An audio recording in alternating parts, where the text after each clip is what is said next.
Hi friends, welcome to my channel Jai Easy English. Today I am going to discuss about another part, preposition part 4.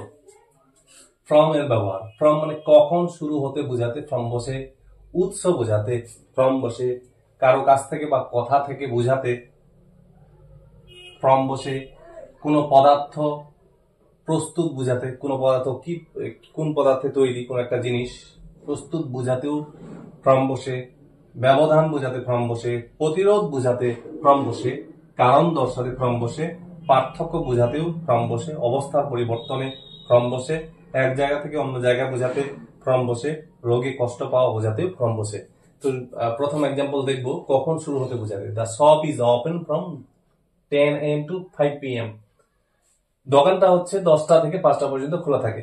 তাহলে কখন শুরু হতে হয়ে গেল উৎস বোঝাতে heat comes from the sun।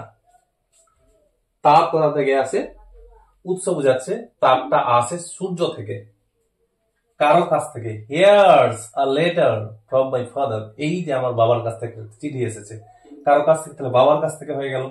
এবার কথা থেকে বোঝাতে he is from Kolkata. he is from Kolkata, সে হচ্ছে কলকাতা থেকে এসেছে। কোন পদার্থে প্রস্তুত বোঝাতে steel is made from iron। Steel হচ্ছে আয়রন থেকে তৈরি, স্টিল আয়রন থেকে তৈরি। ব্যবধান বোঝাতে temperature increases from 30 degree to 35 degree. Temperature তাপমাত্রা 30 ডিগ্রি থেকে 35 ডিগ্রিতে পরিণত হয়েছে, মানে ব্যবধান বোঝাচ্ছে। আগে 30 ডিগ্রি ছিল, তারপরে 35 ডিগ্রি হয়ে গেল, তাহলে ফ্রম 30 ডিগ্রি টু 35 ডিগ্রি। প্রতিরোধ বোঝাতে হি saved the man from drowning. He saved the man from drowning. একটা মানুষ ডুবে যাচ্ছিল, ডোবার হাত থেকে সে একটা মানুষকে বাঁচালো ডোবার হাত থেকে। তারপরে কারণ দর্শাতে the boy felt pain from stomach. The boy felt pain from stomach বলছে ছেলেটি হচ্ছে মানে পেট ব্যথা অনুভব করছে। পার্থক্য বোঝাতে American English is different from British English. আমেরিকার ইংরেজি ব্রিটিশের ইংরেজি থেকে আলাদা। পার্থক্য বোঝাতে, পার্থক্য বোঝানো হচ্ছে অবস্থার পরিবর্তনে। The condition of the patient has gone from bad to ওর্স।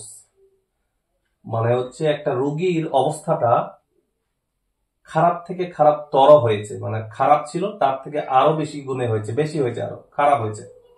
তাহলে এক জায়গা থেকে অন্য জায়গায় বোঝাতে কি হবে, she travels from door to door. সে দরজায় দরজায় হচ্ছে ঘুরছিল। রোগে কষ্ট পাওয়া বোঝাতে কি হবে, the man was suffering from cancer. লোকটি হচ্ছে ক্যান্সার রোগে কষ্ট পাচ্ছিল, ভুগছিল। Okay, now it is the turn of fixed preposition. আমরা এখন জেনে নিব কোন কোন ওয়ার্ডের পরে, কোন কোন ভার্বের পরে আমরা সাধারণত কি করি, ফ্রম ব্যবহার করি।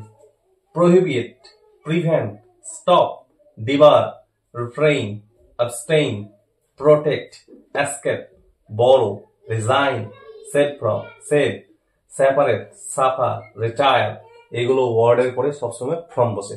তো প্রহিবিট ফ্রম মানে নিষিদ্ধ করা, প্রিভেন্ট ফ্রম মানে বাধা দেওয়া, স্টপ ফ্রম থামানো, ডিবার ফ্রম বাধা দেওয়া, রিফ্রেইন ফ্রম বিরত থাকা, অ্যাবস্টেইন ফ্রম বিরত থাকা। রিফ্রেইন ফ্রম আর অ্যাবস্টেইন ফ্রম একই অর্থ, বিরত থাকা। প্রোটেক্ট ফ্রম রক্ষা করা, এসকেপ ফ্রম পালানো, বরো ফ্রম ধার দেওয়া, রিজাইন ফ্রম পদত্যাগ করা, সেভ ফ্রম বাঁচানো, সেপারেট ফ্রম আলাদা করা, সাফার ফ্রম কষ্ট পাওয়া, রিটায়ার ফ্রম অবসর গ্রহণ। Hope you understand, friend. See you again with a new video. Thank you very much.